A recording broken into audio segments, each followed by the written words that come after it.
બેનો બેઠી છે ચોપાનેરના ચોકની અંદર નવરાત્રનો સમય આવ્યો માથે ગરબો લઈને બેનો ગરબે રમે છે અને મહાકાળીનો ભક્ત પરમ ભક્ત એ રાજા પતઈ માનું આહવાહન કરે કે મારી આદ્ય શક્તિ ભવાની એ ડુંગરના ઉપર બેહવા વાળી આવશે અને સાહેબ આવે હો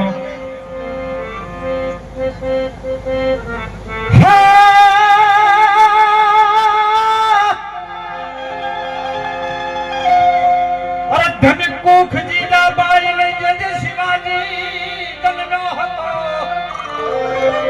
આ હિન્દુ ધર્મની વાત છે ધર્મ ક્યાંથી ફોવરાણો એ પણ તલવાર કેરી દાન પર જેને હિન્દુ ધર્મ રાખ્યો હતો પર પુત્રને પોકારતી અરે શિવા તું મરજે રણ મેદાનમાં એ નમદેશ નિજાર રમણી આજ અમર સે ઇતિહાસમાં હો જ્યારે જ્યારે ધર્મ પોગળો પડે ધર્મમાં શક્તિ આવી છે હે પતઈ રાજા ગરબડિયા રે કોરાવો રે જેણી મેલો હે જાલી જો રહેલો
સાહેબ આવા ગરબા ચાલીને પતઈ રાજા ઘોડલે સડીને જોઈ રહ્યો, મેડીએ સડીને માળવે સડીને જોઈ રહ્યો કે આવું રોજ બીજા કોઈનું નથી. અને આ માનો પાલો પકડ્યો, જેમ બની એમ વાત. પાલો પકડ્યા ચડજો. માનો બાળક પાલો પકડે ને એટલે માં પેલી રાજી થાય. અને પાલો પકડ્યો એટલે પતઈ રાજાને માં કહેશે, હો જેની પ્રતિષ્ઠા કરો છો એવી કે માં જ પતઈ રાજા, તું કહેતો હાથી ને ઘોડા આલો, પુત્ર ને પરિવાર આલો, તું કહેતો ધનના ભંડાર આલો, તું કહેતો આ નવખંડમાં તારું નામ રખાવું, તારા પથ્થરને પાવન કરી દઉં પાવાગઢના. પણ કે ના, આ બધું તો મારે છે. કેમ ખબર છે આ બુદ્ધિ કેમ આવી હતી?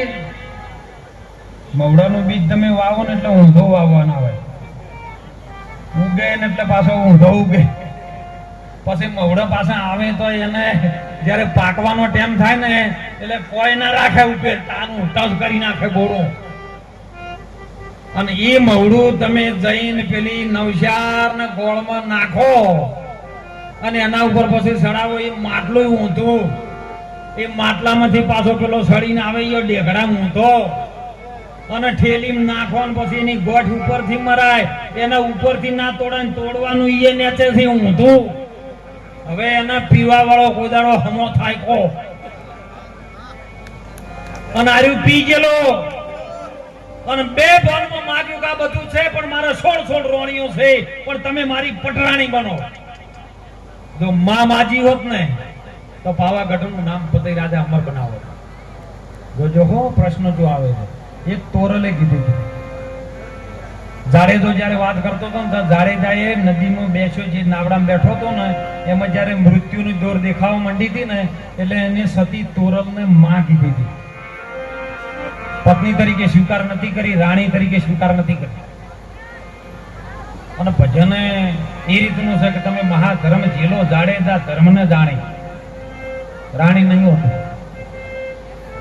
તમે ધર્મને ઝીલો ને જોણો. એમ મને કીધું તમે મારી રોણી બનો, એટલે જો રોણી બન્યા છે કે હજી વિચાર.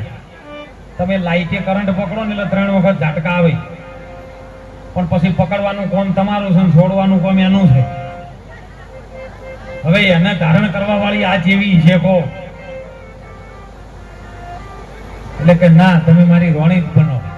અને ત્યારે રુદ્ર સ્વરૂપ ધારણ કર્યું છે. મૂળ સ્વરૂપની વાત, તમારા મૂળ સ્વરૂપમાં નાભીની અંદર જે બેઠેલી છે, 3.5 ઓટા મારીને એ ભમર ના ગણી, એક જો કદાચ જાગી જાય ને તો એ મૂળ સ્વરૂપ ધારણ કરે વાલારો.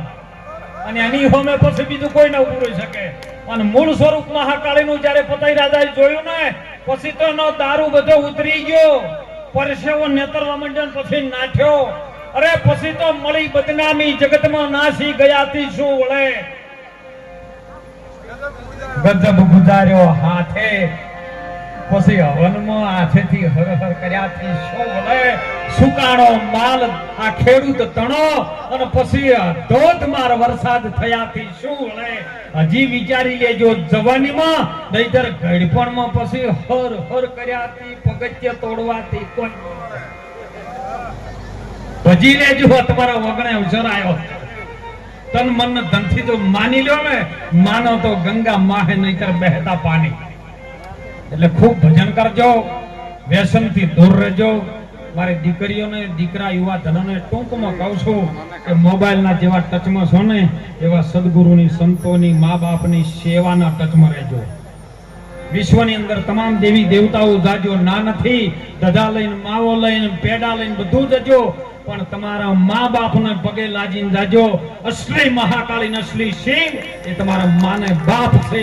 અને જો કદાચ એથી પગલું ભર્યું છે ને આડું, મારી દીકરીઓને ખાસ વિનંતી કરું છું કે યુગ બદલાનો છે. બધા કે કળિયુગ આવ્યો, કળિયુગ આવ્યો. હમણાં વાત થતી કળિયુગ આવ્યો, કીધું કળિયુગ આવ્યો નહીં, લાયો છે તમે. આવ્યો જ નહીં, તમે એમ લાયો છે.